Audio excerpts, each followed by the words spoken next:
Hi, ഇന്നത്തെ current affairs വീഡിയോയിലേക്ക് സ്വാഗതം. ഇന്നത്തെ ഹിന്ദു ന്യൂസ് പേപ്പർ നിങ്ങൾക്ക് സ്ക്രീനിൽ കാണാം. ആദ്യത്തെ ന്യൂസിലേക്ക് ഡയറക്റ്റ്ലി ഞാൻ പോവുകയാണ്, മറ്റ് ആമുഖങ്ങളൊന്നും പറയാതെ. അപ്പൊ ഇന്നത്തെ ന്യൂസിൽ ആദ്യം with 47 votes Champai government wins the floor test എന്നുള്ള ന്യൂസാണ്. ഇതിന്റെ ഒരു ബാക്ക്ഗ്രൗണ്ട് ഞാൻ പറയേണ്ട ഒരു ആവശ്യമില്ല, നിങ്ങൾക്ക് എല്ലാവർക്കും അറിയാം. കഴിഞ്ഞ ദിവസങ്ങളിൽ നമ്മൾ പറഞ്ഞതാണ് ഹേമന്ത് സോറൻ റിസൈൻ ചെയ്തതും ഒരു കറപ്ഷൻ കേസിൽ ഇഡിയുടെ അറസ്റ്റിലായതും അതിനുശേഷം ചമ്പായി സോറന് ജാർഖണ്ഡിലെ ചീഫ് മിനിസ്റ്ററായിട്ട് ഗവർണർ CP രാധാകൃഷ്ണൻ അപ്പോയിന്റ് ചെയ്തതും അങ്ങനെ അപ്പോയിന്റ് ചെയ്യപ്പെട്ട് കഴിഞ്ഞാൽ പിന്നെ ഭൂരിപക്ഷം തെളിയിക്കേണ്ടത് ആ ചീഫ് മിനിസ്റ്ററിന്റെ ബാധ്യതയാണ്. അപ്പൊ അതിനാണ് ഈ ഫ്ലോർ ടെസ്റ്റ് എന്നുള്ള സംഭവം നടത്തുന്നത്. അപ്പൊ അത് നടത്തി അദ്ദേഹം ഭൂരിപക്ഷം തെളിയിച്ചു. ഈ വർഷം അവസാനം വരെ ഉണ്ട് ജാർഖണ്ഡിന്റെ ഇപ്പോഴത്തെ ലെജിസ്ലേറ്റീവ് അസംബ്ലിയുടെ കാലാവധി. അപ്പൊ അത്രയും കാലം അദ്ദേഹത്തിന് ഈ ഒരു വർഷത്തിനകത്ത് വെച്ച് വീണ്ടും അവിടെ ഇലക്ഷൻ നടക്കും. പിന്നെ അതിനുശേഷം ഇവർ തോക്കാനുള്ള സാധ്യതയാണ് കൂടുതൽ. കാര്യം അവിടെ എപ്പോഴും അങ്ങനെയാണ്, ജാർഖണ്ഡിൽ ഓൾട്ടർനേറ്റ് ആയിട്ട് ഗവൺമെന്റ് ഇങ്ങനെ മാറിക്കൊണ്ടേയിരിക്കും. എന്തായാലും കുറച്ചു കാലം ജാർഖണ്ഡിന്റെ ചീഫ് മിനിസ്റ്റർ ചമ്പായി സോറൻ ആയിരിക്കും. അവിടെ വേറൊന്നും പറയാനില്ല. പിന്നെ ചണ്ഡീഗഡിലെ പോൾ ഒരു മോക്കറി ഓഫ് ഡെമോക്രസി ആയിരുന്നാണ് സുപ്രീം കോടതി പറഞ്ഞേക്കുന്നത്. ചണ്ഡീഗഡ് നമുക്കറിയാം ഒരു യൂണിയൻ ടെറിട്ടറി ആണ്, അല്ലെ? യൂണിയൻ ടെറിട്ടറി ആണ്. അതുകൊണ്ടാണല്ലോ പഞ്ചാബിന്റെയും ഹരിയാനയുടെയും ക്യാപിറ്റലായിട്ട് ചണ്ഡീഗഡിന് നിൽക്കാൻ പറ്റുന്നത്. അതൊരു കേന്ദ്ര ഭരണ പ്രദേശം അല്ലെങ്കിൽ യൂണിയൻ ടെറിട്ടറി ആണ്. അവിടെ ഇപ്പൊ മേയർ ഇലക്ഷൻ നടന്നു. അപ്പൊ ആ ഇലക്ഷനിൽ കുറെ കറപ്റ്റ് പ്രാക്ടീസസ് നടന്നു എന്നാ പറയുന്നത്. അപ്പം അതിനെക്കുറിച്ച് നമ്മൾ ഡീറ്റെയിൽ ആയിട്ട് അറിയേണ്ട ആവശ്യമൊന്നുമില്ല. ജസ്റ്റ് ഫ്രണ്ട് പേജിൽ കണ്ടതുകൊണ്ട് ഞാൻ പറയുന്നേ ഉള്ളൂ. സുപ്രീം കോടതിയുടെ ചീഫ് ജസ്റ്റിസ് DY ചന്ദ്രചൂഡ് ആണ് വളരെ നിശ്ചിതമായിട്ട് അവിടുത്തെ ഇലക്ഷന്റെ പ്രിസൈഡിംഗ് ഓഫീസറെ ക്രിട്ടിസൈസ് ചെയ്യുകയൊക്കെ ചെയ്തിട്ടുണ്ട്, DY ചന്ദ്രചൂഡ്. പിന്നെ താഴോട്ട് വരുമ്പോ ഇതെല്ലാം പൊളിറ്റിക്കൽ ന്യൂസുകളാണ്. ഇതിലൊന്നും പ്രത്യേകിച്ച് പറയാനുള്ള. Prime minister Modi budget സെഷനില്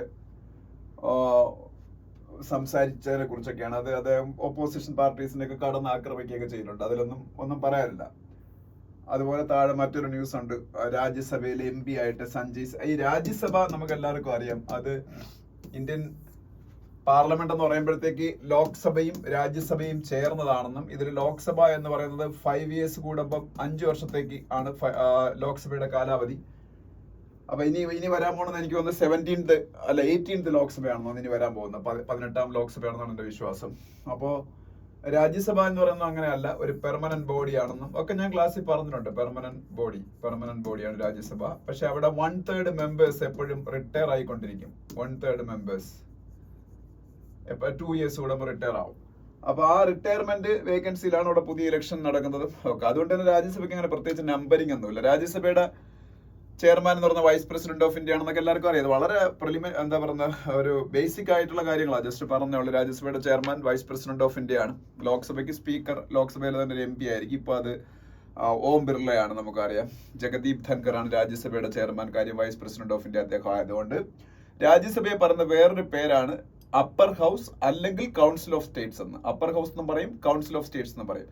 ലോക്സഭയെ lower house എന്നും ഹൗസ് ഓഫ് പീപ്പിൾ എന്നും പറയും. അതൊക്കെ നടന്നിരിക്കുക, ജസ്റ്റ് പറഞ്ഞതേ ഉള്ളൂ. അപ്പൊ അവിടുത്തെ ഒരു ഇലക്ഷനുമായിട്ട് ബന്ധപ്പെട്ട ന്യൂസാണ്. പിന്നെ അടുത്ത സ്റ്റേറ്റ്സ് പേജ് വരുമ്പോ സ്റ്റേറ്റ്സ് പേജില്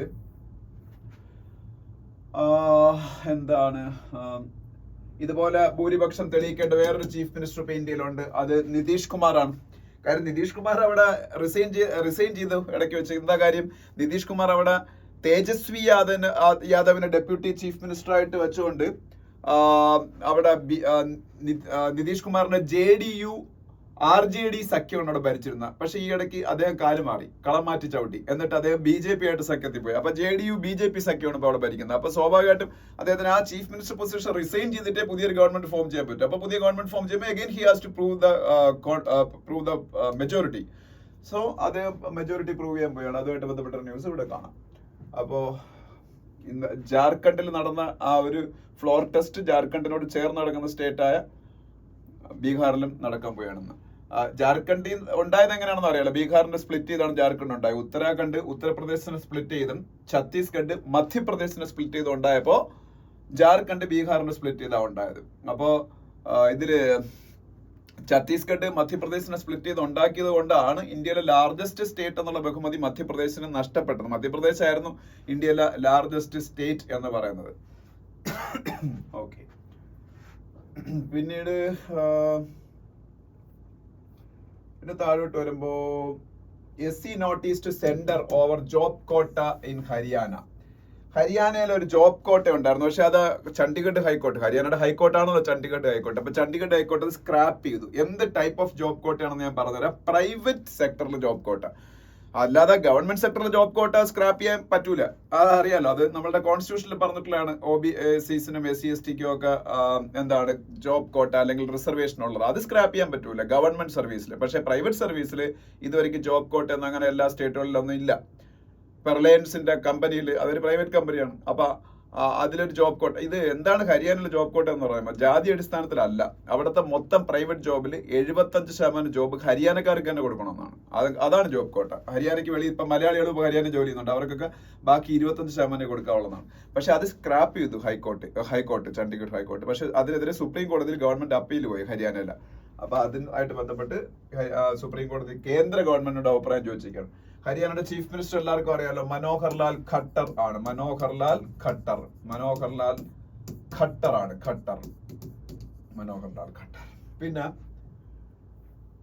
പിന്നെന്താണ് പിന്നീട് MBCM മീറ്റ്സ് മോഡി. MPയുടെ CM, മധ്യപ്രദേശിന്റെ CM ആരാണ്? ചീഫ് മിനിസ്റ്റർ ആരാണ്? മോഹൻ യാദവ്. മധ്യപ്രദേശിന്റെ ചീഫ് മിനിസ്റ്റർ ആരാണ്? മോഹൻ യാദവ്. അറിഞ്ഞിരിക്കുക. പിന്നീട് ഇത്രയാണ് ആ പേജിലുള്ളത്. ബാക്കി താഴോട്ട് വരുമ്പം ഉത്തർപ്രദേശിന്റെ ബഡ്ജറ്റിനെ കുറിച്ചാണ്. അത് നമ്മൾ അറിയേണ്ട ആവശ്യമില്ല. ഉത്തർപ്രദേശിന്റെ ബഡ്ജറ്റ് എന്താണ്?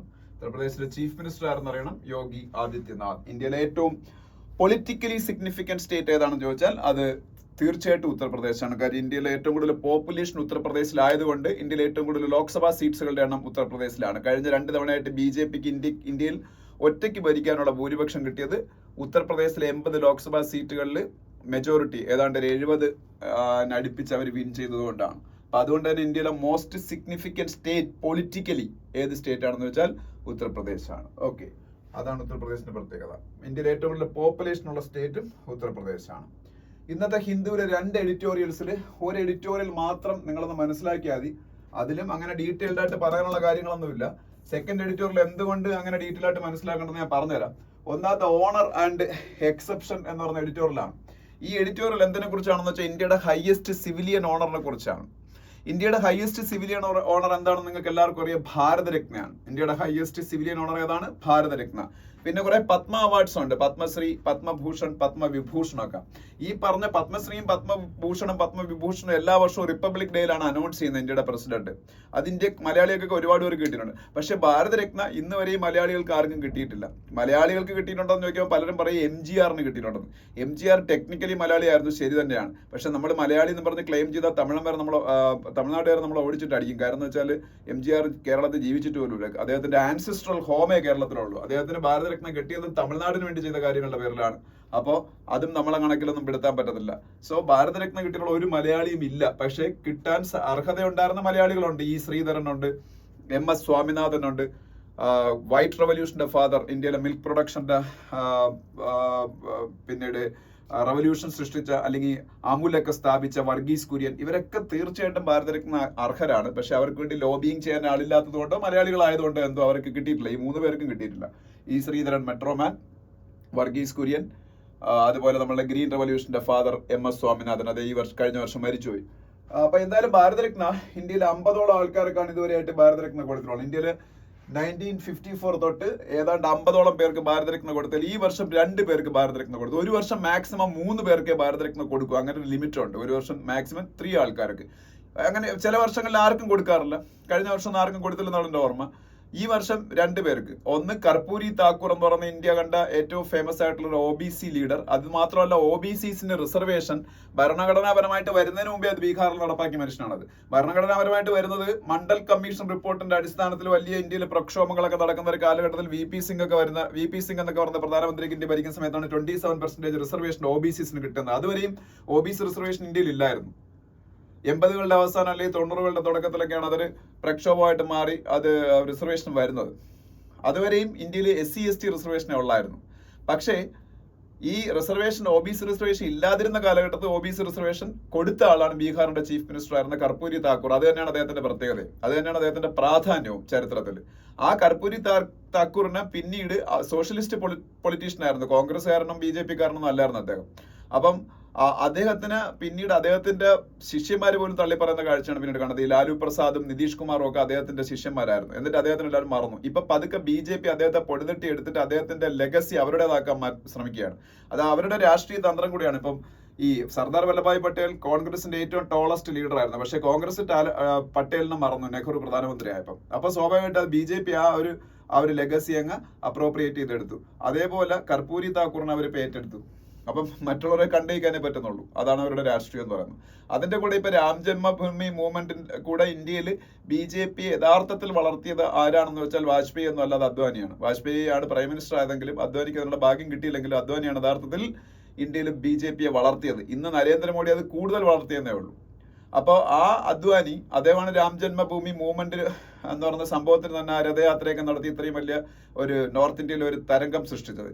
അപ്പൊ രാമക്ഷേത്രം പണിഞ്ഞ് ജനുവരി 22-ന് അവിടെ പ്രാണപ്രതിഷ്ഠ നടന്ന ആ സമയത്ത് തന്നെ അദ്ദേഹത്തിനും ഭാരതരത്ന കൊടുക്കുക വഴി BJP 2 തരത്തിലുള്ള ലക്ഷ്യമാണ് ഇതിൽ വയ്ക്കുന്നത്. ഒന്നെന്ന് പറയുന്നത് മണ്ഡൽ രാഷ്ട്രീയ വഴി OBCസിനെയൊക്കെ മണ്ഡൽ രാഷ്ട്രീയം അദ്ദേഹം അതെല്ലാം നടപ്പാക്കി. എന്നാലും മണ്ഡൽ രാഷ്ട്രീയം എന്നും കമണ്ഡൽ രാഷ്ട്രീയം എന്ന് പറഞ്ഞ 2 തരത്തിലുള്ള രാഷ്ട്രീയമാണ് ഒരു സമയത്ത് ഇന്ത്യയിൽ ഭയങ്കര പ്രോമിനന്റ് ആയ. കമണ്ഡൽ എന്ന് പറയുന്നത് BJPയുടെ രാഷ്ട്രീയവും മണ്ഡൽ രാഷ്ട്രീയം എന്നത് OBC രാഷ്ട്രീയം. ഇതിന്റെ രണ്ടിന്റെ പ്രയോക്താക്കളെ പതുക്കെ അവരുടേതാക്കി അല്ലെങ്കിൽ അവരെ കൂടുതൽ പ്രോമിനന്റ് ആയിട്ട് ഇലക്ഷൻ മുമ്പേ നിർത്തി അവതരിപ്പിച്ച് ജനങ്ങളെ കൂടുതൽ കയ്യിലെടുത്ത് OBC രാഷ്ട്രീയം അവരുടെ കയ്യിലേക്ക് കൊണ്ടുവരിക, ഒപ്പം ഹിന്ദുത്വ രാഷ്ട്രീയം അവരുടെ കയ്യിലേക്ക് കൊണ്ടുവരിക. അങ്ങനെ ഇന്ത്യൻ രാഷ്ട്രീയത്തിലെ ഏറ്റവും വലിയ ഡോമിനന്റ് പോളായിട്ട് ഇപ്പൊ തുടരുന്ന BJP ആ ഡോമിനൻസ് കൂടുതൽ സ്ട്രോങ് ആക്കാനാണ് ഈ 2 ഭാരതരത്ന വഴി ശ്രമിക്കുന്നത്. അപ്പം അതൊക്കെ ഇവിടെ പറയുന്നുണ്ട്. ഓക്കെ, അപ്പൊ അത്രേ ഉള്ളൂ ഇതില്. പിന്നെ ഭാരതരത്ന കിട്ടിയ കുറെ ആൾക്കാരെ പേരും ഒക്കെ അതിൽ പറയുന്നുണ്ട്. വേറൊന്നും. പിന്നെ ഈ ഫസ്റ്റ് എമംഗ് ഫസ്റ്റ് എന്ന് പറഞ്ഞ ഈ എഡിറ്റോറിയൽ നമ്മളിത് പഠിക്കേണ്ടത് ഞാൻ പറയാൻ കാര്യം വേറൊന്നും അല്ല. നോർത്തേൺ അയർലൻഡ് പോലും അല്ല, അയർലൻഡിലെ ഒരു ഭാഗമായ നോർത്തേൺ അയർലൻഡ്. ഇവിടെ ഫസ്റ്റ് മിനിസ്റ്റർ, അവിടെ പ്രൈം മിനിസ്റ്റർ പോലൊരു പൊസിഷനാണ് ഫസ്റ്റ് മിനിസ്റ്റർ. ഈ ഫസ്റ്റ് മിനിസ്റ്റർ ആയിട്ട് ഒരു ലേഡി ഇപ്പം അപ്പോയിന്റഡ് ആയി. ഞാൻ കഴിഞ്ഞ ക്ലാസ്സിൽ പറഞ്ഞായിരുന്നു, മിഷേൽ ഒനീൽ എന്ന് പറയുന്ന ലേഡി. അപ്പം ഈ നോർത്തേൺ അയർലൻഡ് ബ്രെക്സിറ്റിന്റെ സമയത്ത്, ബ്രെക്സിറ്റ് അറിയാലോ, യൂറോപ്യൻ യൂണിയനിൽ നിന്ന് ബ്രിട്ടൻ എക്സിറ്റ് ആയതിനാണ് ബ്രെക്സിറ്റ് എന്ന് പറയുന്നത്. ഈ ബ്രെക്സിറ്റിന്റെ സമയത്ത് നോർത്തേൺ അയർലൻഡും ബ്രിട്ടനുമായിട്ട് കുറച്ച് ഇഷ്യൂ ഉണ്ടായിരുന്നു. ഈ നോർത്തേൺ അയർലൻഡിന് ആക്ച്വലി UK-യിൽ നിന്ന് ഇൻഡിപെൻഡൻസ് നേടണമെന്നൊക്കെ ഒരു ആഗ്രഹം ഉണ്ടായിരുന്നു. അപ്പം അതുകൊണ്ട് കുറച്ച് വിഷയമുള്ള സ്ഥലമാണ്. അപ്പൊ അതിന്റെ പേരിൽ ആണ് ഈ മിഷേൽ ഒനീൽ. അതേ സമയത്ത് എനിക്ക് തോന്നുന്നു പ്രോ ബ്രിട്ടീഷ് ആയിട്ടുള്ള ഒരു പൊളിറ്റീഷ്യനെ കണ്ടാണ്. അപ്പൊ അവിടെ അവർ അധികാരത്തിൽ വരുന്നത് അതിനെ കുറിച്ചാണ്. അപ്പൊ അത് നമ്മൾ അത്ര പ്രാധാന്യം കൊടുത്ത് പഠിക്കേണ്ട ആവശ്യമൊന്നുമില്ല. ഓക്കെ, അതായത് ബ്രിട്ടനും അല്ലെങ്കിൽ UK എന്ന് പറയുന്ന ഒരു ടെറിട്ടറിക്കകത്ത് നടക്കുന്ന കാര്യങ്ങളാണ്. ഓക്കെ, അതിനെ കുറിച്ചാണ്. അപ്പൊ ഇത് ബ്രിട്ടനിലൊരു ഇഷ്യൂ ആയിരുന്നെങ്കിൽ, ബ്രിട്ടന്റെ പ്രൈം മിനിസ്റ്റർ ചേഞ്ച് ചെയ്തതിനെ കുറിച്ചൊക്കെ ആയിരുന്നു എങ്കിൽ നമ്മളത് കൂടുതലായിട്ട് പഠിക്കണമായിരുന്നു. ഇതിപ്പം തൽക്കാലം അതിന്റെ ആവശ്യമില്ലെന്നാണ് ഞാൻ വിശ്വസിക്കുന്നത്. വേണമെങ്കിൽ നിങ്ങൾ വായിക്കുക. ഓക്കെ, പിന്നീട് ഈ പേജില് A critical view of the sanitation miracle in rural India എന്ന് പറഞ്ഞൊരു ആർട്ടിക്കിൾ ഉണ്ട്. ഇതിൽ സാനിറ്റേഷൻ മിറക്കിൾ, ഇന്ത്യയിൽ സാനിറ്റേഷൻ ഒരു മൂവ്മെന്റ് ആയിട്ട് അവതരിപ്പിച്ചത്, ഒരു മിഷനാക്കി മാറ്റിയത്. ഇന്ത്യയിൽ സാനിറ്റേഷൻ മിഷൻസ് സാനിറ്റേഷനുമായിട്ട് ബന്ധപ്പെട്ട ഒരുപാട് പ്രോജക്റ്റുകൾ പണ്ടും ഉണ്ടായിരുന്നു. സാനിറ്റേഷൻ എന്നുള്ളൊരു മിഷനായിട്ട് അവതരിപ്പിച്ച ഏതാണെന്ന് വെച്ചാൽ സ്വച്ഛ് ഭാരത് അഭിയാൻ തന്നെയാണ്. സ്വച്ഛ് ഭാരത് അഭിയാൻ, ഈ സ്വച്ഛ് ഭാരത് അഭിയാൻ അതിന്റെ അണ്ടറിലാണ് ഈ ടോയ്ലറ്റുകളൊക്കെ എല്ലാവരും കൺസ്ട്രക്ട് ചെയ്ത് കൊടുത്തതും എല്ലാം. അങ്ങനെ ഇന്ത്യയിലെ ഗ്രാമങ്ങളെ എല്ലാം ODF ആക്കി. ODF എന്താണ്? Open defecation free. അതായത് പൊതുസ്ഥലങ്ങളിൽ മലമൂത്ര വിസർജനം ഇല്ലാത്ത സ്ഥലങ്ങളായിട്ട് മാറ്റി. ODF, open defecation free. ഇപ്പൊ ഇത് 100% ആയി ബൈ 2018-19 ആ ഒരു പീരീഡിൽ നിന്നാണ് ഗവൺമെന്റ് ക്ലെയിം ചെയ്യുന്നത്. അതുകൊണ്ട് പിന്നെ ഒരു ODF പ്ലസിലേക്ക് പോയി. ODF പ്ലസ് ഇതാണ് ഇപ്പൊ ഗവൺമെന്റ് ട്രൈ ചെയ്യുന്നത്. ODF കഴിഞ്ഞിട്ട് ODF പ്ലസ് എന്ന് വെച്ചാൽ ഈ ഓപ്പൺ ഡെഫിക്കേഷൻ ഫ്രീ ഒക്കെ ആയതിനു ശേഷം ഗ്രാമങ്ങൾ ഉൾപ്പെടെ സോളിഡ് വേസ്റ്റ് മാനേജ്മെന്റ് എല്ലാം പക്കായിട്ട് ചെയ്ത് പൂർണ്ണമായിട്ടും ക്ലീൻ ഇന്ത്യ ആക്കുക. അതാണ് അവരുടെ ലക്ഷ്യം. പക്ഷെ ഈ ODF എന്ന് പറയുമ്പോഴും, ഓപ്പൺ ഡെഫിക്കേഷൻ ഫ്രീ എന്ന് പറയുമ്പോഴും, ഈവൻ ടോയ്ലറ്റുകൾ കൺസ്ട്രക്ട് ചെയ്തെടുത്ത വീടുകളിൽ പോലും പല കാരണങ്ങൾ കൊണ്ട് പലരും ഇപ്പോഴും ടോയ്ലറ്റുകൾ ഉപയോഗിക്കുന്നില്ല എന്നാണ് ഈ ആർട്ടിക്കിളിൽ ഇദ്ദേഹം പറയുന്നത്. ഈ ആർട്ടിക്കിൾ എഴുതിയ ആൾ പറയുന്നത്. അതിൽ ഒരു കാരണം ലാക്ക് ഓഫ് വാട്ടർ ആണ്. ലാക്ക് ഓഫ് വാട്ടർ ഉണ്ടെങ്കിൽ പിന്നെ സ്വാഭാവികമായിട്ട് നമുക്ക് ടോയ്ലറ്റ് യൂസ് ചെയ്യാൻ പറ്റത്തില്ല. അപ്പൊ ഈ ലാക്ക് ഓഫ് വാട്ടർ അല്ലെങ്കിൽ വെള്ളമില്ലായ്മ, സ്കേഴ്സിറ്റി ഓഫ് വാട്ടർ അല്ലെങ്കിൽ വെള്ളമില്ലായ്മ എന്ന് പറഞ്ഞ പ്രോബ്ലത്തിനെ സോൾവ് ചെയ്യാൻ വേണ്ടിയിട്ടാണ് JJM എന്ന ജൽ ജീവൻ മിഷൻ. എന്താണ് ജൽ ജീവൻ മിഷൻ? അതാണ് ഇപ്പൊ നടന്നുകൊണ്ടിരിക്കുന്നത്. എല്ലാ വീടുകളിലും ഒരു പൈപ്പ്ഡ് വാട്ടർ കണക്ഷൻ. ഇപ്പൊ നമ്മളിവിടെ ഇന്ത്യയിൽ എവിടെ പോയാലും, കേരളത്തിൽ തന്നെ നമ്മൾ ഗ്രാമാന്തരങ്ങളിൽ പോയാൽ ഈ ഒരു സ്കീം കാണാൻ പറ്റും. അപ്പൊ എല്ലാ വീടുകളിലും ഒരു പൈപ്പ്ഡ് വാട്ടർ കണക്ഷൻ കൊടുക്കാനുള്ള സംഭവമാണ്. അത് വന്നു കഴിഞ്ഞാൽ പിന്നെ ഒരു കാര്യമുണ്ട്, നമ്മളെ സൈക്കോളജി, നമ്മളുടെ ഒരു ക്യാരക്ടർ, അതും ഇതിൽ പ്രധാനമാണ്. നമ്മൾ ടോയ്ലറ്റ് യൂസ് ചെയ്യുന്ന ഇഷ്ടമല്ലെങ്കിൽ പിന്നെ ആർക്കെങ്കിലും കൊണ്ട് അത് പിടിച്ചിരുത്താൻ പറ്റുമല്ലോ. അപ്പൊ അങ്ങനെ ഒരു വിഷയം കൂടെ ഉണ്ട്, അതൊരു കൾച്ചറിന്റെ ഭാഗമാണ്. അപ്പൊ അതിനെ കുറിച്ചൊരു ആർട്ടിക്കിളാണ് ഈ കാണുന്നത്. പിന്നെ ഞാൻ അത് കണ്ടപ്പോൾ ജസ്റ്റ് ഒന്ന് പറഞ്ഞേ ഉള്ളൂ. പിന്നെ അടുത്ത പേജിൽ പ്രതാപ് സി റെഡ്ഡിയുടെ ഒരു ആർട്ടിക്കിൾ ഉണ്ട്, നിങ്ങൾക്ക് വേണമെങ്കിൽ വായിച്ചു നോക്കുക. പ്രതാപ് സി റെഡ്ഡി എന്ന് പറയുന്നത് ഇന്ത്യയിലെ ഏറ്റവും വലിയ ഹോസ്പിറ്റൽ ചെയിനിന്റെ ഫൗണ്ടറാണ്. ഇന്ത്യയിലെ ഏറ്റവും വലിയ ഹോസ്പിറ്റൽ ചെയിനാണ് അപ്പോളോ ഹോസ്പിറ്റൽസ് ലിമിറ്റഡ്. ഈ അപ്പോളോ ഹോസ്പിറ്റൽസ് ലിമിറ്റഡിന്റെ ചെയർമാനാണ് പ്രതാപ് റെഡ്ഡി. ഓക്കെ, അത് അദ്ദേഹത്തിന്റെ ഒരു ആർട്ടിക്കിൾ ഉണ്ട്, വളരെ ഇൻഫോർമേറ്റീവ് ആയിട്ടുള്ള ആർട്ടിക്കിളാണ്. പിന്നെ അടുത്ത പേജിൽ പോകുമ്പോൾ മ്യാൻമറിലെ സിവിൽ വാറും അത് ഇന്ത്യയിലെ ഇൻട്രസ്റ്റിനെ എങ്ങനെ ബാധിക്കുന്നു എന്നുള്ളതിനെ കുറിച്ചൊരു ആർട്ടിക്കിൾ കാണാം. അതും താല്പര്യമുള്ളവർ വായിച്ചു നോക്കുക ഡീറ്റെയിൽ ആയിട്ട്. മ്യാൻമറിലെ സിവിൽ വാർ ആക്ച്വലി അവിടുത്തെ അതിന്റെ റീസൺസ് ഒക്കെ ഞാൻ മുമ്പ് പക്ക സിവിൽ സർവീസ് ഓറിയന്റഡ് ആയിട്ട് മെയിൻസ് ഓറിയന്റഡ് ആയിട്ട് ഞാൻ ക്ലാസ് എടുത്തോണ്ടിരുന്ന ഒരു സമയമുണ്ട്. ആ സമയത്ത് ഞാൻ അതെല്ലാം പറഞ്ഞിട്ടുള്ളതാണ്. പക്ഷെ ഇപ്പം ഞാൻ അത്രയും മെയിൻസ് ഓറിയന്റഡ് ആയിട്ടല്ല ഇപ്പം ക്ലാസ്സസ് എടുക്കുന്നത്, ഞാൻ കൂടുതലും ഒരു പ്രിലിംസ് ഓറിയന്റഡ് ആയിട്ടേ എടുക്കുന്നുള്ളൂ. ഓക്കെ, അപ്പം ഈ മ്യാൻമറിലെ വിഷയം തുടങ്ങുന്ന എവിടെ നിന്നാണ് നമുക്ക് എല്ലാവർക്കും അറിയാം. 2021 എൻ്റെ ഓർമ്മ. ആങ് സാൻ സൂക്കി എന്ന് പറയുന്ന മ്യാൻമറിന്റെ ഡെമോക്രാറ്റിക് ലീഡർ ആയിരുന്നു അവിടുത്തെ ഭരണാധികാരി. കുറേ വർഷം അവിടെ ആർമി ഭരിച്ചു, എന്നിട്ട് അവരെ മാറിക്കൊടുത്തിട്ടാണ് ഈ ആങ് സാൻ സൂക്കി അധികാരത്തിൽ വരുന്നത്. ഈ ആങ് സാൻ സൂക്കിയെ പുറത്താക്കിക്കൊണ്ട് 2021 വീണ്ടും പട്ടാളോടെ ഭരണം പിടിച്ചെടുത്തപ്പോൾ അവർ കരുതിയത് ഈ റെസിസ്റ്റൻസ് മൂവ്മെന്റ് എന്തായാലും ഉണ്ടാവുമെന്ന് അവർക്ക് അറിയാം. കാര്യം ഉള്ള ഡെമോക്രസി, പരിമിതമായ ഡെമോക്രസി പെട്ടെന്ന് നഷ്ടപ്പെടുമ്പോൾ അവിടുത്തെ ആൾക്കാർ അജിറ്റേറ്റഡ് ആവും. പക്ഷെ അവർ കരുതിയത് ആ ഒരു agitation it will last only for a short duration of time, after that it will subside എന്നാണ് അവർ വിചാരിച്ചത്. പക്ഷെ that was not the case. അതിനുശേഷം അത് വളരെ സ്ട്രോങ് ആയിട്ട് ആ റെസിസ്റ്റൻസ് മൂവ്മെന്റ് ഉണ്ടാകുകയും അവിടുത്തെ ഈ ഡെമോക്രാറ്റിക് ഫോഴ്സസിന്റെ തന്നെ റെസിസ്റ്റൻസ് മൂവ്മെന്റിന് പുറമെ അവിടുത്തെ ഓരോരോ പ്രോവിൻസസും കേന്ദ്രീകരിച്ചുള്ള അവിടുത്തെ എത്നിക് കമ്മ്യൂണിറ്റീസ് ഉണ്ട്. ഈ രഖീനെ എന്നൊക്കെ പറയുന്ന അവിടുത്തെ പ്രോവിൻസസിൽ അവിടുത്തെ അരാക്കൻ ആർമി എന്നൊക്കെ പറഞ്ഞ അവിടുത്തെ കുറെ എത്നിക് ഗ്രൂപ്പുകളുടെ ഇതുപോലുള്ള ആർമികൾ ഉണ്ടാവുകയും ഇവരെല്ലാം കൂടെ ജോയിൻ ചെയ്യുകയും ഈ ജോയിൻ ചെയ്ത് അവിടുത്തെ പട്ടാളത്തിലൂടെ ഏറ്റുമുട്ടി പട്ടാളം ഓടിത്തള്ളിയാണ്. പല ടൗണുകളും പ്രോവിൻസുകളും എല്ലാം ഈ ജോയിന്റ് ഈ പറഞ്ഞ ട്രൈബൽ ആർമീസിന്റെ കയ്യിൽ പെട്ടു. ഇന്നലെ തന്നെ 100 കണക്കിന് പട്ടാളക്കാര് ബംഗ്ലാദേശിലേക്ക് മൈഗ്രേറ്റ് ചെയ്യല്ല, ഓടി രക്ഷപ്പെട്ടു ഇന്നലെ ഈ ഒഫീഷ്യൽ പട്ടാളക്കാര്. അപ്പൊ ഇങ്ങനെ പലയിടത്തും സംഭവിക്കുന്നു മ്യാൻമറിലെ പല സ്ഥലങ്ങളിലും. പക്ഷെ അത് ഇന്ത്യയുടെ താല്പര്യങ്ങളെ എങ്ങനെ ബാധിക്കും എന്നുള്ള ഒരു ആർട്ടിക്കിളാണ് ഇവിടെ പറയുന്നത്. ഇതില് അങ്ങനെ പരാജയപ്പെടുന്നതിന് സത്യത്തിൽ നമുക്ക് സന്തോഷം തോന്നും. കാരണം എന്ന് വെച്ചാൽ ഒരിക്കലും ഒരു പട്ടാളം അല്ല ഒരു രാജ്യത്തിലെ എല്ലാ ഭരണത്തെ നിയന്ത്രിക്കേണ്ടത്, അവിടുത്തെ ഡെമോക്രാറ്റിക് ഇലക്റ്റഡ് ആയിട്ടുള്ള ലീഡേഴ്സാണ്. പക്ഷേ എന്നിരുന്നാലും ഇന്ത്യക്ക് ഇതിൽ കുറച്ച് ദോഷങ്ങളുണ്ട്. കാരണം അവിടുത്തെ പട്ടാളം ഇന്ത്യക്ക് അനുകൂലമാണ്. നമ്മളുടെ പല പ്രോജക്റ്റുകളും മ്യാൻമറിലുണ്ട്, നമ്മൾ ചില കണക്ടിവിറ്റി പ്രോജക്റ്റുകളൊക്കെ ഉണ്ട്. ഈ കണക്ടിവിറ്റി പ്രോജക്റ്റുകളൊക്കെ മര്യാദയ്ക്ക് നടക്കാൻ പട്ടാളത്തിന്റെ പക്ക സപ്പോർട്ടായിരുന്നു നമുക്ക്. പക്ഷെ പട്ടാളം പോയി ഈ അരാക്കൻ ആർമിയൊക്കെ പല പ്രദേശങ്ങളുടെയും ഭരണം പിടിച്ചെടുക്കുമ്പോൾ അവരൊക്കെ പലരും ഇന്ത്യ വിരോധികളോ അല്ലെങ്കിൽ ചൈന അനുകൂലികളോ ഒക്കെയാണ്. അപ്പൊ അതുകൊണ്ടാണ് നമ്മൾ ഈ പ്രോജക്റ്റ് ഒക്കെ നടപ്പാക്കുന്നതിൽ കുറച്ച് ബുദ്ധിമുട്ടുകൾ നേരിടും. അതിനെക്കുറിച്ചാണ് ഈ ആർട്ടിക്കിൾ. ഇതല്ലാതെ വേറെ ഒരുപാട് സെക്യൂരിറ്റി കൺസേൺസ് ഉണ്ട് നമുക്ക്. ഓക്കെ, കാര്യം നമ്മളുടെ നോർത്ത് ഈസ്റ്റിലെ സംസ്ഥാനങ്ങളുമായിട്ട് അതിർത്തി പങ്കിടുന്ന പ്രദേശമായതുകൊണ്ട്. പിന്നെ Quad summit more likely after US polls in November envoy എന്ന് പറഞ്ഞൊരു ന്യൂസ് കാണാം. നമുക്കറിയാം ക്വാഡ് ലാറ്ററൽ, അതിലെ ലീഡേഴ്സിന്റെ ഫോട്ടോയാണ് ഈ കാണുന്നത്. ഇത് അമേരിക്കയുടെ പ്രസിഡന്റ്, അമേരിക്കയുടെ പ്രസിഡന്റ് ആരാണ്? ജോയ് ബൈഡൻ. ഓസ്ട്രേലിയയുടെ പ്രൈം മിനിസ്റ്റർ സ്കോട്ട് മോറിസൺ അല്ലേ. പിന്നീട് അതുപോലെ ജപ്പാന്റെ പ്രൈം മിനിസ്റ്റർ ഹിക്കാരു നക്കാമുറ, അതുപോലെ ഇന്ത്യയുടെ പ്രൈം മിനിസ്റ്റർ നരേന്ദ്രമോദി. ഈ 4 പേരും കൂടെ നിൽക്കുന്ന ഒരു ഫോട്ടോ ആണ്. ഈ 4 പേരും ചേർന്നാണ് quad. India, Japan, Australia and USA. ഈ ക്വാഡിലെ മെയിൻ ആയിട്ടുള്ള ഏഷ്യയിലെ രാജ്യം തീർച്ചയായിട്ടും ഇന്ത്യ തന്നെയാണ്. അതിന്റെ കാര്യം വേറൊന്നുമല്ല, ഇന്ത്യയെക്കാളും ഡെവലപ്ഡ് ആണ് ഓസ്ട്രേലിയയും ജപ്പാനുമെങ്കിലും സൈസ് കൊണ്ടും പോപ്പുലേഷന്റെ വലിപ്പം കൊണ്ടും ഒക്കെ ചൈനയുമായിട്ട് കിടപിടിക്കുന്ന ഒരു ശക്തി, അല്ലെങ്കിൽ ചൈനയോട് ഒപ്പം ഒന്ന് മുട്ടി നിൽക്കാൻ കപ്പാസിറ്റി ഉള്ളൊരു ശക്തി ഏഷ്യയിൽ ഇന്ത്യ മാത്രമാണ്. ബാക്കി സൗത്ത് കൊറിയയും മറ്റ് പല രാജ്യങ്ങളും ഇന്ത്യയെക്കാൾ എക്കണോമിക്കലി അഡ്വാൻസ്ഡ് ആണെങ്കിലും ദേ ആർ ചിലപ്പം ഐദർ സ്മോളർ ഇൻ സൈസ് ആയിരിക്കും or there population will be very very less. അപ്പം അതുകൊണ്ട് ചൈനയായിട്ട് പറ്റത്തില്ല അവർക്ക്. അപ്പൊ അതുകൊണ്ട് ഏഷ്യയിൽ തീർച്ചയായിട്ടും US ഏറ്റവും വലിയ പാർട്ണർ ഇന്ത്യയാണ് ഈ പറഞ്ഞ ക്വാഡിൽ. അപ്പൊ ഈ ക്വാഡ് ചൈനയ്ക്കെതിരെയുള്ള സഖ്യം തന്നെയാണ്, പുറമെ അങ്ങനെ പറയുന്നില്ലെങ്കിലും. ആ ക്വാഡിന്റെ സമ്മിറ്റ് ഈ വർഷം ഇന്ത്യയിൽ ജാനുവരിയിൽ വെച്ച് നടത്താനാണ് ഇന്ത്യ ശ്രമിച്ചത്. പക്ഷേ നമ്മളെ റിപ്പബ്ലിക് ഡേക്ക് അങ്ങനെയാണെങ്കിൽ റിപ്പബ്ലിക് ഡേയിലെ ചീഫ് ഗസ്റ്റ് ആയിട്ട് 4 ലീഡേഴ്സ് നമുക്ക് കിട്ടുമായിരുന്നു. പക്ഷെ അത് നടന്നില്ല. ഇനിയിപ്പോ എന്തായാലും US ഇലക്ഷൻ ഒക്ടോബർ നവംബർ സമയത്ത് അങ്ങനെയാണ്. അത് കഴിഞ്ഞിട്ട് മിക്കവാറും നടക്കുള്ളതാണ്. US അംബാസിഡർ എറിക് ഗാർസെറ്റി ഇന്ത്യയിൽ ഇപ്പൊ പറഞ്ഞേക്കുന്നത്. US അംബാസിഡർ ആരാണ്? Eric Garcetti. Eric Garcetti. ഇനിയിപ്പോ US ഇലക്ഷൻ ഒക്കെ ആയിട്ട് അതൊക്കെ കഴിഞ്ഞിട്ട് നടക്കാൻ സാധ്യതയുള്ളൂ. പിന്നെ താഴോട്ട് വരുമ്പോ 7 judge bench to hear pleas on SC/ST subgroups. SC/ST subgroup OBCയിൽ സബ് കാറ്റഗറൈസേഷൻ ഉണ്ട്. അതായത് OBC രണ്ടിൽ തന്നെ EBC economically extremely backward. OBC എന്താണ്? അതർ ബാക്ക്വേർഡ് ക്ലാസ്സസ് ആണ്. ഈ അതർ ബാക്ക്വേർഡ് ക്ലാസ്സസ് തന്നെ എക്സ്ട്രീംലി ബാക്ക്വേർഡ് ക്ലാസ്സസ്. നമ്മളിപ്പോ കേരളത്തിന്റെ കാര്യം എടുക്കുകയാണെങ്കിൽ കേരളത്തിൽ മുസ്ലിംസും ഈഴവാസും OBCs ആണ്. പക്ഷെ ഇവർ രണ്ടുപേരും ഒരുവിധം എക്കണോമിക്കലി അഡ്വാൻസ്ഡ് ആയിട്ടുള്ള OBCs അല്ലേ?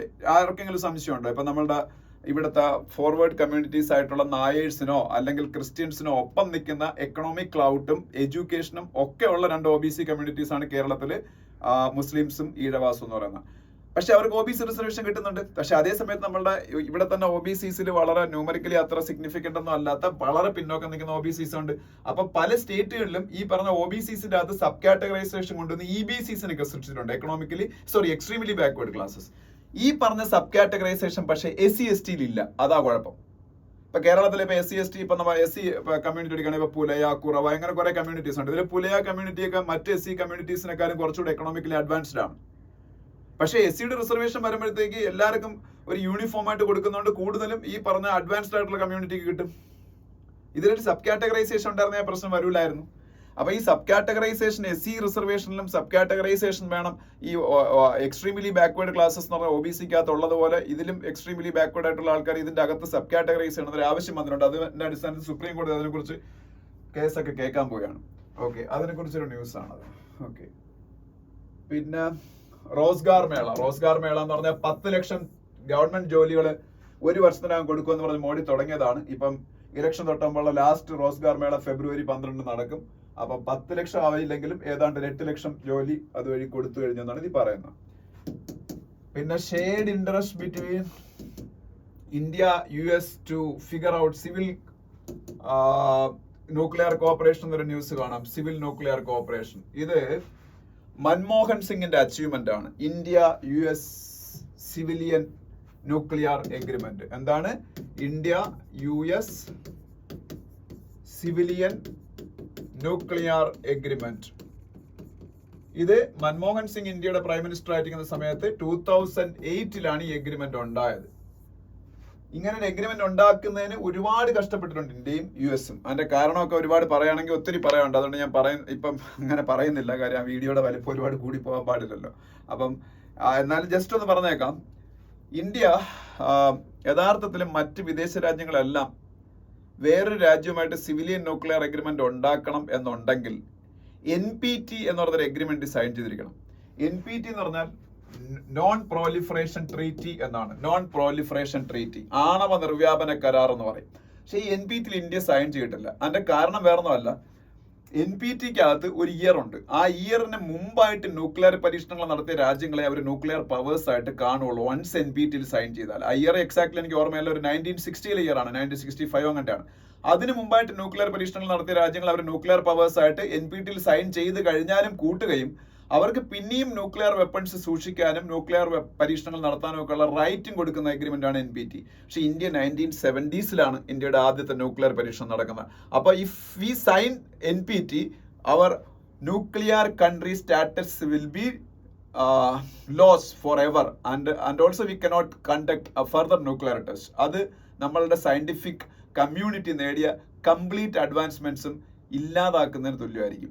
അതുകൊണ്ടാണ് NPTയിൽ ഇന്ത്യ സൈൻ ചെയ്യാത്തത്. പക്ഷേ ഈ NPTയിൽ ഇന്ത്യ സൈൻ ചെയ്യാതിരുന്നാൽ അമേരിക്കയ്ക്കൊന്നും ഇന്ത്യയായിട്ട് ന്യൂക്ലിയർ എഗ്രിമെന്റ് ഉണ്ടാക്കാൻ പറ്റൂല.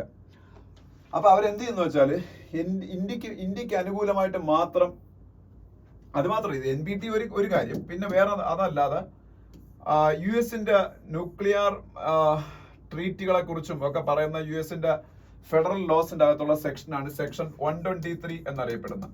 ഈ സെക്ഷൻ 123 അകത്ത് നിന്നുകൊണ്ടാണ് US മറ്റു രാജ്യങ്ങളുമായിട്ട് അവരെ ന്യൂക്ലിയർ എഗ്രിമെന്റ് ഉണ്ടാക്കുന്നത്. അതുകൊണ്ട് തന്നെ ആ എഗ്രിമെന്റ് 123 എഗ്രിമെന്റ് എന്നറിയപ്പെടുന്നത്. 123 എഗ്രിമെന്റ് ഏത് രാജ്യമായിട്ട് US ന്യൂക്ലിയർ എഗ്രിമെന്റ് ഉണ്ടാക്കിയാലും 123 എഗ്രിമെന്റ് എന്നറിയപ്പെടുന്നത്. ഈ 123 എഗ്രിമെന്റ് ചെയ്യണമെന്നുണ്ടെങ്കിൽ NPTയിൽ നമ്മൾ സൈൻ ചെയ്തിരിക്കണം. പക്ഷെ ഇന്ത്യ ചെയ്തിട്ടില്ല. പക്ഷെ സ്റ്റിൽ ഇന്ത്യയായിട്ട് അവർക്ക് ന്യൂക്ലിയർ എഗ്രിമെന്റ് ഉണ്ടാക്കാൻ ആഗ്രഹമുള്ളത് കൊണ്ട് ഹെൻറി ഹൈഡ് എന്ന് പറയുന്ന അവിടുത്തെ ഒരു MP, അതായത് സെനറ്റർ എന്നവിടെ പറയുന്ന അദ്ദേഹം ഇന്ത്യക്ക് വേണ്ടി മാത്രം ഈ സെക്ഷൻ 123 ഒരു അമെന്റ്മെന്റ് കൊണ്ടുവന്നു. ആ അമെന്റ്മെന്റിനെയാണ് ഹൈഡ് ആക്ട് എന്നറിയപ്പെടുന്നത്. ആ അമെന്റ്മെന്റിന് ഹൈഡ് ആക്ട് എന്നാണ് അറിയപ്പെടുന്നത്. ഈ ഹൈഡ് ആക്ടിന്റെ അടിസ്ഥാനത്തിലാണ് ഇന്ത്യയുമായിട്ട് US ഈ എഗ്രിമെന്റ് ഉണ്ടാക്കിയത്. 123 എഗ്രിമെന്റ് അല്ലെങ്കിൽ 123 എഗ്രിമെന്റ്. അല്ലാതെ ഇന്ത്യയായിട്ട് എഗ്രിമെന്റ് ഉണ്ടാക്കാൻ പറ്റൂല ഈ ഹൈഡ് ആക്ട് ഇല്ലെങ്കിൽ. കാരണം എന്താണ്, NPT ഇന്ത്യ സൈൻ ചെയ്തിട്ടില്ല. അത്രയും കഷ്ടപ്പെട്ട് അമേരിക്ക ഇന്ത്യയായിട്ട് ന്യൂക്ലിയർ എഗ്രിമെന്റ് ഉണ്ടാക്കണേ അവർക്ക് എന്തെങ്കിലും വാണിജ്യ താല്പര്യങ്ങൾ ഉള്ളതുകൊണ്ടായിരിക്കത്തില്ലേ? കാരണം ഇന്ത്യക്ക് ഒരുപാട് എനർജി വേണമെന്ന് അവർക്ക് അറിയാം. അപ്പൊ ന്യൂക്ലിയർ റിയാക്ടേഴ്സ് ഒരുപാട് പുതുതായിട്ട് ഉണ്ടാക്കേണ്ടി വരും. അതൊക്കെ ഇവർക്ക് അമേരിക്കയ്ക്ക് കിട്ടാൻ വേണ്ടി അവർ ഇത്രയും കഷ്ടപ്പെട്ടല്ല, ഇന്ത്യയുടെ സ്നേഹം കൊണ്ടൊന്നുമല്ല. പക്ഷെ അത് ആ എഗ്രിമെന്റ് ഉണ്ടാക്കിയെങ്കിലും ഇന്ന് വരെ 15 വർഷമായി എഗ്രിമെന്റ് ഉണ്ടാക്കിയിട്ട് ഇന്ന് വരെ US-ന് ഒരു ന്യൂക്ലിയർ എഗ്രിമെന്റ് പോലും ന്യൂക്ലിയർ റിയാക്ടർ പോലും ഇന്ത്യയിൽ നിന്ന് കിട്ടിയിട്ടില്ല. അതിനിടയ്ക്ക് റഷ്യക്ക് കൂടംകുളം ന്യൂക്ലിയർ റിയാക്ടറൊക്കെ നമ്മൾ അവാർഡ് ചെയ്ത് കൊടുത്തു. പക്ഷെ അമേരിക്കയ്ക്ക് ഇതുവരെയും ഇത്രയും കഷ്ടപ്പെട്ട് ഇന്ത്യയുമായിട്ട് എഗ്രിമെന്റ് ഉണ്ടാക്കിയിട്ടും ഒരു റിയാക്ടറിന്റെ പോലും എഗ്രിമെന്റ് കിട്ടിയിട്ടില്ല. അപ്പൊ അതിന് പല റീസൺസ് ഉണ്ട്. ഇന്ത്യ കുറച്ച് ലയബിലിറ്റി ക്ലോസ് അങ്ങനെയൊക്കെയുള്ള കുറെ സംഭവങ്ങളിൽ അമേരിക്കയായിട്ട് ഇതുവരെയ്ക്ക് എഗ്രിമെന്റിൽ എത്തിച്ചേരാൻ ഇന്ത്യക്ക് കഴിഞ്ഞിട്ടില്ല. അതുകൊണ്ടാണ്. അപ്പം എന്തായാലും അതൊക്കെ ഭാവിയിൽ നടക്കുമായിരിക്കും. അതുമായിട്ട് ബന്ധപ്പെട്ടൊരു ന്യൂസ് ആണത്. പിന്നെ ഇതിട്ട് പരീക്ഷയിൽ കോപ്പി അടിക്കുന്നവർക്ക് വലിയ ശിക്ഷകൾ വരുന്ന ഒരു ബില്ല് ഇന്നലെ പാർലമെന്റിൽ ഇന്ത്യ ഗവൺമെന്റ് കൊണ്ടുവന്നിട്ടുണ്ട്. പരീക്ഷയിൽ കോപ്പി അടിക്കുകയോ അല്ലെങ്കിൽ കോപ്പി അടിക്ക് കൂട്ടു നിൽക്കുകയോ ഒക്കെ ചെയ്യുന്ന സ്ഥാപനങ്ങൾക്കോ വ്യക്തികൾക്കോ ഒക്കെ 1 കോടി രൂപ വരെ ഫൈനും 3 വർഷം ഇംപ്രിസൺമെന്റും കൊടുക്കാൻ പോകുന്ന ഒരു ബില്ലാണ് ലോക്സഭയിൽ ഇന്നലെ അവതരിപ്പിച്ചേക്കുന്നത്. അതും അവിടെ കാണാം. അതിനടുത്ത പേജിൽ പോകുമ്പോൾ ഇന്ത്യയുടെ ഫിനാൻസ് സെക്രട്ടറി ആയിട്ട് ഒരു ഇന്റർവ്യൂ ആണ്. ഇന്ത്യയുടെ ഫിനാൻസ് സെക്രട്ടറി ആരെന്ന് അറിഞ്ഞിരിക്കണം, TV സോമനാഥൻ. ഈ സെക്രട്ടറിമാരെ എല്ലാവരും പേരൊന്നും അറിഞ്ഞില്ലെങ്കിലും ഇന്ത്യയുടെ ഫിനാൻസ് മിനിസ്ട്രിയിലെ സെക്രട്ടറിമാർ കുറച്ച് പേരുണ്ട്. അവരുടെ പേരുകളൊന്നും അറിയണം. അതിൽ ഒരാളാണ് finance secretary of India. Revenue secretary of India മറ്റൊരു സെക്രട്ടറിയാണ് ഇന്ത്യയുടെ ഫിനാൻസ് മിനിസ്ട്രിയിൽ. അതുപോലെ എക്കണോമിക് അഫയേഴ്സ് സെക്രട്ടറി, അങ്ങനെ കുറെ പേരുണ്ട്. അവരെയൊക്കെ പേര് അറിഞ്ഞിരിക്കുക. ഫിനാൻസ് സെക്രട്ടറിയാണ് ആ കൂട്ടത്തിൽ ഏറ്റവും ഇമ്പോർട്ടന്റ്, TV സോമനാഥൻ. അദ്ദേഹമാണ് ഈ 1 രൂപി നോട്ടിൽ സൈൻ ചെയ്യുന്നത്. ബാക്കി എല്ലാ കറൻസി നോട്ടിലും RBIയുടെ ഗവർണറാണ് സൈൻ ചെയ്യുന്നത്. 1 രൂപി നോട്ടിൽ മാത്രം സൈൻ ചെയ്യുന്നത് ഫിനാൻസ് സെക്രട്ടറിയാണ്. അതിപ്പോ TV സോമനാഥനാണ്. പിന്നെ താഴോട്ട് വരുമ്പോ ഇവിടെ NGT നാഷണൽ ഗ്രീൻ ട്രിബ്യൂണലിനെ കുറിച്ചൊരു ന്യൂസ് ഉണ്ട്. അത് ഇന്ത്യയുടെ എൻവയോൺമെന്റ് റിലേറ്റഡ് ആയിട്ടുള്ള കോർട്ടാണ് NGT national green tribunal. NMCG national mission for clean Ganga. ഗംഗയെ ക്ലീൻ ചെയ്യുന്നതിന് വേണ്ടി, ഇന്ത്യയുടെ നാഷണൽ റിവറാണ് ഗംഗ. ഇന്ത്യയുടെ നാഷണൽ റിവറായ ഗംഗ പൊല്യൂട്ടഡ് ആയിരുന്നു എന്നല്ല, ഇപ്പോഴും പൊല്യൂട്ടഡ് ആണ്. But it has been purified for up to an extent it has been purified. അത് പൂർണ്ണമായിട്ട് പ്യൂരിഫൈഡ് അല്ല. Ganga's rejuvenation is an ongoing exercise. അത് still a work in progress. അപ്പോൾ ആ ഗംഗയുടെ റീജുവനേഷന് വേണ്ടി കൊണ്ടുവന്ന സ്കീമാണ് NMCG national mission for clean Ganga. ഇന്ത്യയുടെ നാഷണൽ റിവറാണ് ഗംഗ എന്ന് അറിഞ്ഞിരിക്കുക. ഇന്ത്യയിലെ ലോങ്സ്റ്റ് റിവറുമാണ്. പിന്നെ നമുക്ക് സന്തോഷം ഉണ്ടാക്കുന്ന ഒരു വലിയ news, Indians win big at Grammys, Shakti takes home honours എന്ന് പറയുന്ന ന്യൂസ് കാണാം. ഇന്ത്യക്കാര് ആയിട്ടുള്ള ആൾക്കാര് ഗ്രാമി, നമുക്കറിയാം മ്യൂസിക്കിലെ ഓസ്കാർ എന്നാണ് അറിയപ്പെടുന്ന ഗ്രാമി.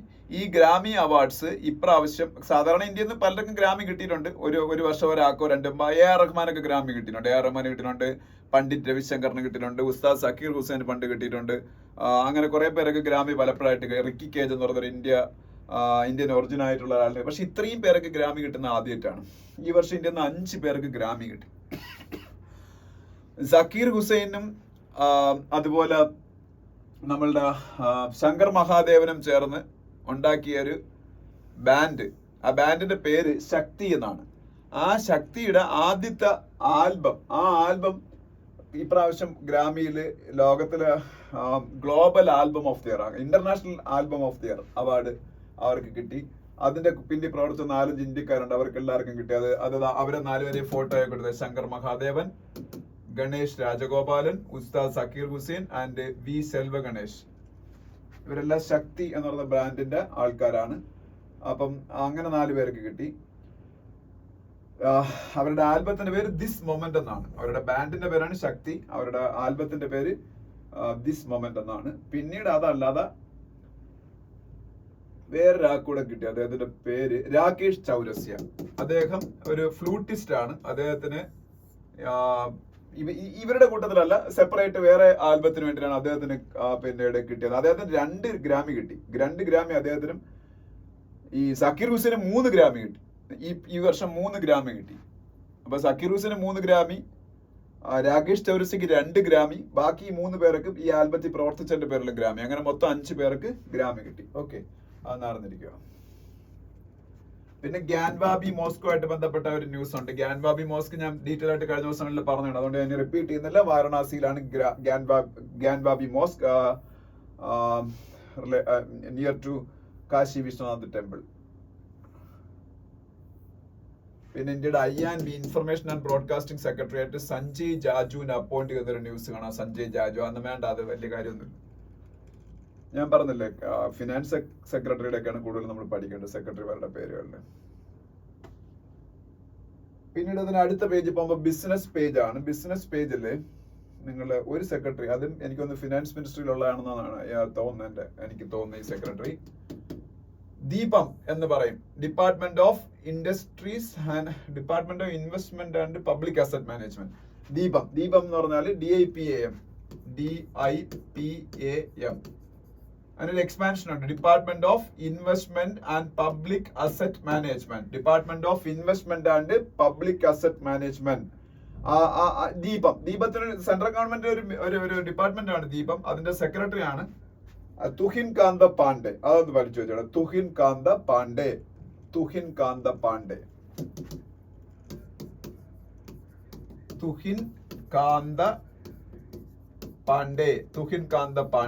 ദീപം secretary, department of investment and public asset മാനേജ്മെന്റിന്റെ സെക്രട്ടറിയാണ്. അവരാണ് ഈ ഡിസ്ഇൻവെസ്റ്റ്മെന്റ് ഒക്കെ നടത്തുന്നത്. എന്താണ് ഡിസ്ഇൻവെസ്റ്റ്മെന്റ് എന്ന് പറഞ്ഞാൽ? പബ്ലിക് സെക്ടർ കമ്പനികളുടെ ഷെയർസ് സ്ട്രാറ്റജിക്കലി സെല്ല് ചെയ്യുകയോ അല്ലെങ്കിൽ ആ പബ്ലിക് സെക്ടർ കമ്പനിയെ മൊത്തമായിട്ട് സെല്ല് ചെയ്യുകയോ ചെയ്യുന്ന പരിപാടി ഉണ്ടല്ലോ, അതാണ് ഡിസ്ഇൻവെസ്റ്റ്മെന്റ്. ഈ ഡിസ്ഇൻവെസ്റ്റ്മെന്റ് നടത്തുന്ന അത് ഇവരാണ്. ആരാണ്? ദീപം എന്ന് പറയുന്ന ആ ഒരു ഡിപ്പാർട്ട്മെന്റ് ആണ്. അപ്പൊ അതുമായിട്ട് ബന്ധപ്പെട്ട ന്യൂസ് ആണ്. പിന്നെ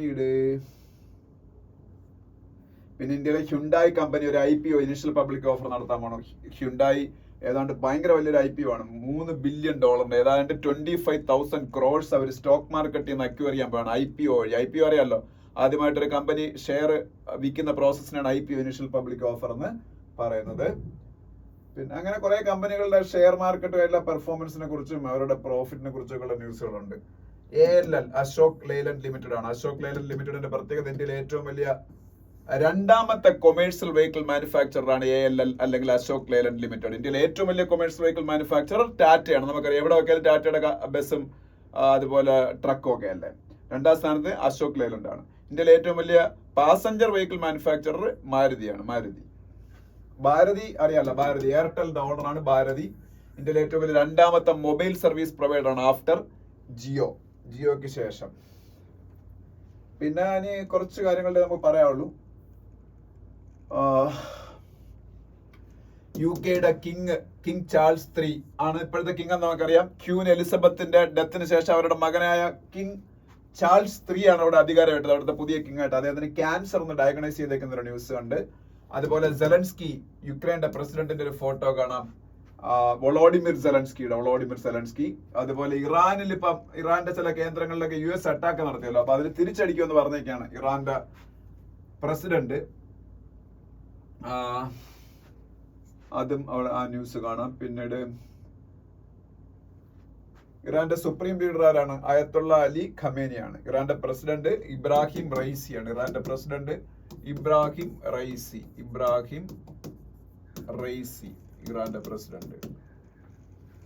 പിന്നെ മാലദ്വീപിന്റെ പ്രസിഡന്റ് മുഹമ്മദ് മൊയ്സ് പറഞ്ഞേക്കുന്നു, ഇനി വേറെ രാജ്യങ്ങളൊന്നും സഹായം വേണ്ട, അവരുടെ ടെറിട്ടോറിയൽ വാട്ടേഴ്സിനെയൊക്കെ പ്രൊട്ടക്ട് ചെയ്യാൻ അവരുടെ പട്ടാളത്തിന് സ്ട്രോങ് ആക്കുന്ന. എങ്ങനെയെന്ന് എനിക്ക് അറിഞ്ഞൂടെ. 5 ലക്ഷം മാത്രമാണ് ആ സ്ഥലത്തിന്റെ പോപ്പുലേഷൻ. 5 ലക്ഷം പോപ്പുലേഷൻ ഉള്ള രാജ്യത്തില് പട്ടാളം വിചാരിച്ചാല് അവരുടെ ടെറിട്ടോറിയൽ വാട്ടേഴ്സ് ഒക്കെ പ്രൊട്ടക്ട് ചെയ്യാൻ പറ്റുമെന്ന് എനിക്ക് ഉറപ്പില്ല. ഇത് ചുമ്മാ പറയുന്നതാണ്. എന്നിട്ട് ഇന്ത്യ അവിടെ നിന്ന് പുറത്താക്കിയിട്ട് ചൈന അവിടെ പിടിച്ചിരുത്തുള്ള പരിപാടിയാണ്. അവർക്ക് നല്ല പണി കിട്ടുമ്പോഴത്തേക്കും മനസ്സിലാക്കോളും. ഓക്കെ. പിന്നെ ഈ വർഷത്തെ ഗ്രാമിയിൽ ഏറ്റവും കൂടുതൽ അവാർഡ്സ് കിട്ടിയത്, ഞാൻ പറഞ്ഞു ഇന്ത്യക്കാർക്ക് ഒരുപാട് ഗ്രാമി അവാർഡ് കിട്ടിയത് കൊണ്ടാണ് നമുക്കത് വലിയ ന്യൂസ് ആയത്. ഇന്ത്യക്കാർക്ക് ആദ്യമായിട്ടാണ് അത്രയും ഗ്രാമി ഒരു ഒറ്റ വർഷം കിട്ടുന്നത്. പക്ഷെ ഏറ്റവും കൂടുതൽ ഗ്രാമി കിട്ടിയ ടൈലർ സ്വിഫ്റ്റിനാണ്. ടൈലർ സ്വിഫ്റ്റിന്റെ ഒരു ആൽബത്തിന് തന്നെ 4 ഗ്രാമി കിട്ടി, മിഡ് നൈറ്റ്സ് എന്ന് പറഞ്ഞ ആൽബത്തിന്. അതല്ലാതെ തന്നെ അവർക്ക് 13ഓളം ഗ്രാമികൾ അവർ വിൻ ചെയ്യുന്നുണ്ട് ടോട്ടൽ. പിന്നെ അതിനടുത്ത പേജ്, ഇനി സ്പോർട്സ് പേജ് സ്റ്റാർട്ട് ചെയ്യാണ്. അപ്പൊ സ്പോർട്സ് പേജിൽ പോകുമ്പോൾ സ്വാഭാവികമായിട്ടും ഇന്നലത്തെ ഏറ്റവും പ്രധാനപ്പെട്ട ന്യൂസ് ഇന്ത്യ ഈ ക്രിക്കറ്റില് ഇംഗ്ലണ്ടിന്റെ ഇന്നലത്തെ ടെസ്റ്റിൽ തോൽപ്പിച്ചതാണ് ഇന്നലത്തെ ഏറ്റവും വലിയ ന്യൂസ് എന്ന് പറയുന്നത്. അപ്പൊ ഇന്ത്യ അത് പക്ഷെ വലിയ ന്യൂസ് നമ്മൾ എഴുതിയെടുക്കേണ്ട ആവശ്യമില്ല, സീരീസ് അല്ലല്ലോ, ഒരു മാച്ച് മാത്രമാണ് ഇന്നലെ ഇന്ത്യ ജയിച്ചത്. പിന്നീട് ടെന്നീസുമായിട്ട് ബന്ധപ്പെട്ട് അതിലൊന്നും പറയാനില്ല. അതിനടുത്ത പേജിൽ പോകുമ്പോൾ രഞ്ജി ട്രോഫിയിൽ ഇന്ത്യയുടെ രഞ്ജി ട്രോഫി ഇന്ത്യയിൽ നടന്നുകൊണ്ടിരിക്കുന്നു. അതുമായിട്ട് ബന്ധപ്പെട്ട ന്യൂസാണ്. രഞ്ജി ട്രോഫി എന്ന് പറയുന്നത് ഇന്ത്യയുടെ നാഷണൽ ടെസ്റ്റ് ഫോർമാറ്റിലെ ക്രിക്കറ്റ് ചാമ്പ്യൻഷിപ്പ് ആണ്. രഞ്ജി ട്രോഫി ഏറ്റവും കൂടുതൽ തവണ വിൻ ചെയ്തത് മുംബൈ ആണെന്നൊക്കെ ഞാൻ കഴിഞ്ഞ ക്ലാസ്സിൽ പറഞ്ഞായിരുന്നു. പിന്നീട് ലക്ഷ്യ സെന്നിന്റെ ഒരു ഫോട്ടോ കാണാം. ഇന്ത്യയുടെ ലീഡിംഗ് ബാഡ്മിന്റൺ പ്ലെയറാണ് ലക്ഷ്യ സെൻ. അദ്ദേഹം ഒളിമ്പിക്സിൽ ക്വാളിഫിക്കേഷന് വേണ്ടി ശ്രമിച്ചുകൊണ്ടിരിക്കുക. ഒളിമ്പിക്സ് പാരീസിൽ വെച്ച് ഈ വർഷം സെക്കൻഡ് ഹാഫ് ഓഫ് ദി ഇയറിൽ പാരീസിൽ വെച്ച് ഒളിമ്പിക്സ് നടക്കും. അപ്പൊ ഇത്രയാണ് ഇന്നത്തെ ഹിന്ദു പത്രം. അപ്പം നിങ്ങളെ ഒരുപാട് പേര് ഇപ്പൊ കണ്ടിട്ട് പല കമന്റ്സുകളൊക്കെ പറയാറുണ്ട്. എല്ലാം നല്ല കമന്റ്സ് ആണ് പറയുന്നത്. അപ്പൊ എന്തെങ്കിലും ഇതുപോലുള്ള സജഷൻസ് ഒക്കെ ഉള്ളത് പറയുക. അപ്പം എല്ലാവരും ഒന്ന് ലൈക്ക് ചെയ്യുകയും ഷെയർ ചെയ്യുകയും നമ്മുടെ ചാനൽ സബ്സ്ക്രൈബ് ചെയ്യുകയും ഒക്കെ ചെയ്യുക. Thank you for watching the video.